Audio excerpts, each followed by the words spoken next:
Please do not turn off this broadcast. There are some reports of citizens dying when looking at the strange green light coming from the moon.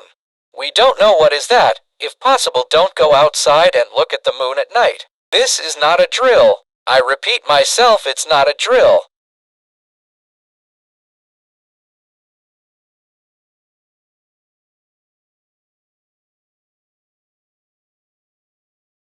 What's up everyone?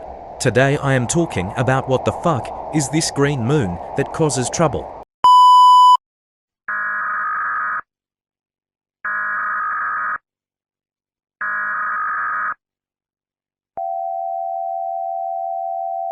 Please do not turn off this broadcast. There are 690 deaths from the green moon in South Alabama. Please do not go outside in the night. Close all windows, doors, and other entrances to your house.